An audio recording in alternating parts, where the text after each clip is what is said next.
పతివ్రత పరమాన్నం వండితే తెల్లార్లు చల్లారలేదంట. ఈ మాట వినడానికి కొంచెం ఇబ్బందిగా ఉన్న నాటు సామెతే. ఇందులో చాలా అర్థం ఉంది. ఎవరైనా సరే తప్పు చేసి బుకాయిస్తే వారి గురించి మన పెద్దలు చెప్పే మాట ఇదే. ఇప్పుడు ఇదే మాట వైసీపీ కోఆర్డినేటర్ సజ్జల రామకృష్ణారెడ్డికి సరిగ్గా సరిపోతుంది. వైఎస్ఆర్ కాంగ్రెస్ పార్టీ గురించి ఏపీ ప్రజలకు కొత్తగా తెలియాల్సిందేమీ లేదు.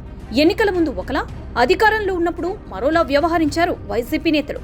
పదవిలోకి రాకముందు మీరే నా దేవుళ్ళు అంటూ ఓటర్ల కాళ్లు పట్టుకున్న వైసీపీ నేతలు పెత్తనం వచ్చిన తర్వాత మాత్రం నువ్వెవడ్రా అంటూ బూతులతో రెచ్చిపోయారు. ఇక ప్రతిపక్ష నేతల గురించైతే రాయలేని భాష, వ్యక్తిత్వ హననం, ఇంట్లో ఆడవాళ్ల గురించి కూడా అత్యంత నీచంగా మాట్లాడిన చరిత్ర వైసీపీ నేతలదే.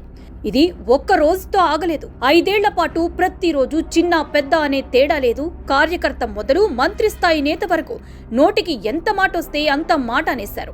ఇక డిప్యూటీ సీఎం పదవిలో ఉన్న ధర్మాన కృష్ణదాస్ అయితే అంటూ చేసిన వ్యాఖ్యలు పెద్ద దుమారం రేపాయి. ఇక గౌరవమైన సభాపతి స్థానంలో ఉన్న తమ్మినేని సీతారాం అయితే నాటి ప్రతిపక్ష నేత చంద్రబాబు గురించి అతి నీచంగా రాజకీయ త్వానికి పాల్పడ్డారంటూ నోరు పారేసుకుని స్పీకర్ పదవికే మాయని మచ్చగా మారిపోయారు. ఇలాంటి వైసీపీ నేతల గురించి కోఆర్డినేటర్ సజ్జల రామకృష్ణారెడ్డి చేసిన వ్యాఖ్యలు ఇప్పుడు అందరినీ ఆశ్చర్యానికి గురి చేస్తున్నాయి. 2 రోజుల క్రితం వైసీపీ జిల్లా స్థాయి నేతలు, కార్యకర్తలతో సజ్జల ప్రత్యేకంగా సమావేశమయ్యారు. ఆ భేటీలో ప్రభుత్వం చేస్తున్న అరెస్టులపై నేతలు ప్రస్తావించారు. ఇవన్నీ అక్రమ అరెస్టులంటూ వాపోయారు. వారు చేసిన పనులను బయటపెట్టకుండా ప్రభుత్వం మాత్రం తప్పుడు కేసులు నమోదు చేస్తోందని ఆరోపిస్తున్నారు. దీనిపై సజ్జల రామకృష్ణారెడ్డి శుద్ధపూస కబుర్లు చెప్పారు. వైసీపీలో ఎవరూ బూతులు మాట్లాడరు, అసభ్యకరమైన వ్యాఖ్యలు ఎవరూ చేయరు, అసలు అలాంటి వారిని వైఎస్ఆర్సీపీ ఎలాంటి పరిస్థితుల్లో ఎంకరేజ్ చేయదు అని సజ్జల కొత్తగా నీతి మాటలు చెప్తున్నారు. మరి అదే నిజమైతే గతంలో డిప్యూటీ సీఎం పవన్ కళ్యాణ్ పైన, కుటుంబం పైన నీచమైన వ్యాఖ్యలు చేసిన పోసాని కృష్ణమురళిని విచారించిన సమయంలో తనకు స్క్రిప్ట్ ఇచ్చింది సజ్జల అని లైవ్ ప్రెస్ మీట్ పెట్టి మరీ చెప్పింది సాక్షి ప్రతినిధులు అని స్పష్టం చేశారు. సజ్జల అంటే వైసీపీలో ఒక్కరే, ఆయన ఎస్ఆర్కే సజ్జల రామకృష్ణారెడ్డి. ఇక మంత్రి స్థానంలో ఉన్న కొడాలి నాని నాటి ప్రతిపక్ష నేత చంద్రబాబు తండ్రి గురించి చాలా నీచంగా వ్యాఖ్యలు చేశారు. ఖర్జూరా నాయుడు, లవంగ నాయుడు అంటూ కారు కూతలు కూశాడు. లోకేష్ గురించి అయితే పప్పు, ముద్దపప్పు అంటూ నోరు పారేసుకున్నారు కొడాలి.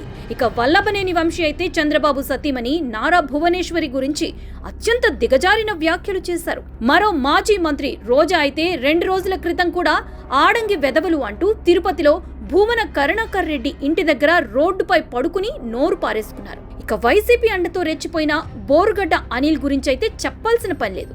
అవి బూతులు కాదు బాబోయ్, తాగుబోతులు, తిరుగుబోతులు కూడా ఆ తరహా వ్యాఖ్యలు వింటే చిచ్చి అనాల్సిందే. హ్యాంగర్కున్న షర్ట్ వేసుకొనొస్తే నా తలకాయలు లేచిపోతాయంటూ చేసిన వ్యాఖ్యలు సజ్జల రామకృష్ణారెడ్డికి వినిపించలేదేమో. ఇక సజ్జల రామకృష్ణారెడ్డి కొడుకు సజ్జల భార్గవరెడ్డి సారథ్యంలో 5 ఏళ్ల పాటు నలిగిపోయిన సోషల్ మీడియాలో వైసీపీ సైకోలు చేసిన వ్యాఖ్యలు, పెట్టిన ఫేక్ పోస్టులు, మార్ఫింగ్ ఫోటోలు ఇలా ఒకటేంటి లెక్కలేనన్ని. చివరికి జగన్ తల్లి, చెల్లి విజయమ్మ, షర్మిల, సునీత పైన కూడా నీచంగా పోస్టులు పెట్టారు. అది కూడా భారతిరెడ్డి పిఏ వర్ర రవీందర్ రెడ్డి స్వయంగా చేసిన వ్యాఖ్యలైతే అబ్బో చెప్పలేనివి, రాయాలంటే మాకే సిగ్గుగా ఉంది. అంత నీచమైన కామెంట్లు చేశాడు వర్ర. ఇలాంటి వారంతా ఉన్నది వైసీపీలోనే. ఈ విషయాలేవి సజ్జలకి గుర్తులేవా, లేక ఆల్జిమర్స్ వ్యాధి ఏమైనా వచ్చిందా?